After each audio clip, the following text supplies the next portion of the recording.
পৃথিবীর সবচেয়ে বড় গিরগিটি। তো হ্যাঁ, পৃথিবীর সবচেয়ে বড় গিরগিটির নামটি হলো কোমোডো ড্রাগন। এটার স্থান হলো ইন্দোনেশিয়া। তো এটা 10 ফুট অবধি লম্বা হয় বন্ধুরা, 10 ফুট। তো পৃথিবীর সবচেয়ে বড় গিরগিটি।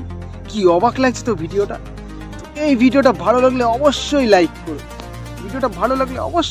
করো। Thank you.